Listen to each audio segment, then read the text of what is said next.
तो पुरुषोत्तम मास क्या है, इसको मलमास क्यों कहते हैं, इसके विशेष जानकारी हम दे रहे हैं। इसके विशेष जानकारी है, इसमें एक कहानी भी आएगा, उसे भी दे देंगे। तो ये दो प्रकार का मास चलता है, महीना चलता है। एक सूर्य के अनुसार चलता है और एक चंद्रमा के अनुसार चलता है। तो सूर्य के अनुसार जो साल चलता है, वर्ष, संवत, साल, तो यह आपको 365 दिन 6 घंटा के बराबर होता है, लगभग 6 घंटा से कुछ आसपास, मान 365 दिन पक्का रहता है। और चंद्रमा के अनुसार उसमें लगभग 10 दिन घट जाता है, अर्थात लगभग 355 दिन के आसपास हो जाता है। यही कारण है कि जो लोग सिर्फ चंद्र मास को मानते हैं, उनके यहाँ पर्व त्यौहार जो है सो प्रति वर्ष लगभग 10 दिन पीछे की ओर खिसकता है। और जो सूर्य को मानते हैं, उनके यहाँ उसी तारीख के अनुसार माने कि हमेशा वो पर्व होते रहता है।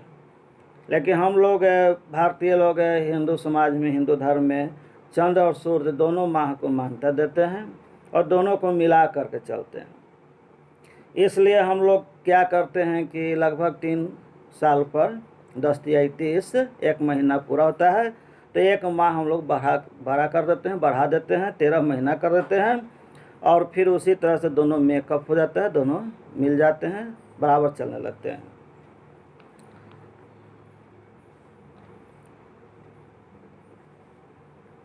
तो प्राचीन काल में सर्वप्रथम में अधिमास की उत्पत्ति हुई। उस मास में सूर्य की संक्रांति न होने के कारण वह मलमास कहलाया। मल मतलब होता है अवशिष्ट, खराब चीज़, माने कि बचा हुआ शेष भाग होता है। यानी कि हर साल से कुछ लगभग 10 दिन के आसपास जो समय बच गया, उसी समय को मिला करके, उस शेष को मिला करके, मल को मिला करके एक मास बन गया, इसलिए ये मलमास कहलाया। और ये नया नया महीना जब उत्पत्ति लिया, जब उत्पन्न हुआ, जन्म लिया, तो स्वामी रहित मलमास देव पितर आदि की पूजा तथा मंगल कार्यों के लिए उपयुक्त नहीं माना गया। तो इसे अशुभ खराब महीना का संज्ञा दे दिया गया और इसमें देव पितर या अन्य शुभ कार्य को मना ही हो गया। चतुर्थी के तिरस्कृत एवं निंदित होने के कारण वह दुखी होकर भटकता फिरता भगवान विष्णु के लोक वैकुंठ पहुँच गया। उसको चारों ओर निंदा होने लगा, उसका अपमान होने लगा, तो भगवान विष्णु के पास पहुंच गया। विष्णु भगवान के सम्मुख वह दंडवत प्रणाम कर बोला कि हे कृपा निधान, मेरा नाम मलमास है। संसार के लोगों ने मेरा तिरस्कार कर दिया है, त्याग दिया है। मैं आपके शरणागत हूँ, हे दीनवत्सल कृपा सिंधु। मलमास की व्यथा देखकर भगवान विष्णु को दया गई। वह त्राही माम करने लगा, पाही माम करने लगा कि आप हमारा कल्याण कीजिए, उद्धार कीजिए। तो भगवान मलमास को, माने वह मलमास जो महीना जो हुआ, एक मनुष्य रूप धारण कर लिया और वह मनुष्य रूप धारण करके विष्णु लोक में गया, वैकुंठ के पास। तो वहाँ से विष्णु भगवान उसको लेकर के गौलोक चले गए। महाप्रलय में भी विद्यमान ज्योतिर्मंडल के ऊपर गोलोक होता है। उस गोलोक महातेज पुंज है, वह गोला आकार का है। उसकी समूची भूमि जो है सो मणि रत्नमय है, मिट्टी का नहीं, रत्न से बना हुआ है। इस चिन्मय ज्योति स्वरूप गोलोक के दाहिनी ओर विष्णु लोक है। गोलोक के दाहिने विष्णु लोक और बाएं में शिवलोक हुआ। तो गौलोक के मध्य से अत्यंत मनोहारी दिव्य ज्योति पुंज और उसके मध्य में अनंत कोटि कंदर्प के तुल्य अप्रतिम सौंदर्य और शोभाशाली भगवान श्री कृष्ण पीताम्बर पहने हुए, वक्ष स्थल में श्रीवत्स का चिन्ह धारण किए हुए शोभायमान है। रास लीला ललाम घनश्याम श्री विग्रह रत्न सिंहासन पर आसीन भगवान श्री कृष्ण विष्णु भगवान की स्तुति सुनकर अत्यंत प्रसन्न हुए। भगवान विष्णु ने मलमास को कृष्ण के चरणों में नतमस्तक करवाया। तब श्री कृष्ण भगवान ने मलमास के इस तरह के दुखी होकर के रुदन करते हुए देखा, तो उसका कारण पूछा कि मलमास तुम ऐसा क्यों कर रहे हो, तुम क्यों रो रहे हो, क्या तुम्हारा दुख रहा है, बतलाओ, हम उसे दूर करने का प्रयास करेंगे।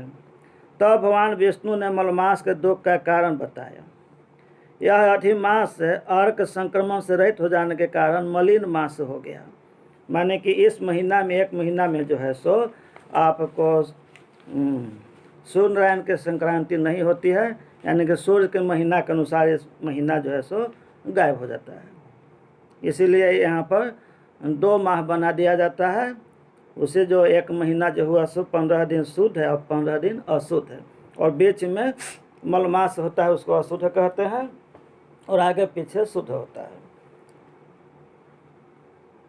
तो वेद शास्त्र वित्त पूर्ण कर्म के अयोग्य होने के कारण स्वामी रहित इसकी सब लोग निंदा करते हैं, क्योंकि इसमें कोई शुभ काम नहीं होता है, इसलिए निंदनीय हो गया।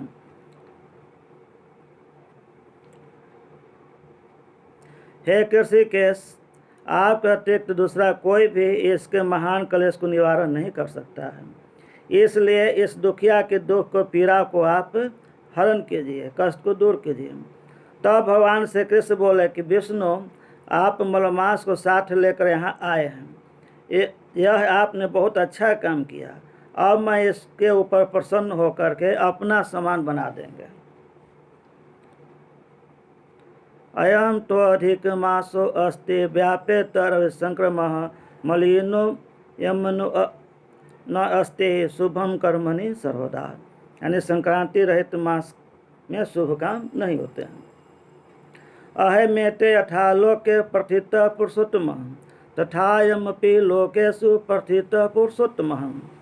सद्गुणों, कीर्ति, प्रभाव, खड, ऐश्वर्य, पराक्रम, भक्तों को वरदान देने आदि जितने भी गुण मेरे पास है, अर्थात भगवान श्री कृष्ण के पास है, उनसे जिस प्रकार मैं विष्णु पुरुषोत्तम नाम से विख्यात हूँ, इन्हीं सब गुणों के कारण भगवान श्री कृष्ण जो हुए, या रामचंद्र भी, श्री रामचंद्र जी आते हैं, यह पुरुषोत्तम कहलाए। तो उसी प्रकार इस मास को भी वो अपना नाम दे दिए कि यह महीना जो है सो पुरुषोत्तम मास कहलाएगा। आपको मलमास भी समझा दिए, अधिक मास समझा दिए, क्योंकि अधिक हो जाता है, 2 महीना हो जाता है इसलिए अधिक हो गया। और पुरुषोत्तम मास इसको क्यों कहते हैं ये भी आपको बतला दिए, क्योंकि भगवान श्री कृष्ण अपना नाम पुरुषोत्तम इसको प्रदान कर दिए, इसलिए इसका नाम पुरुषोत्तम हो गया।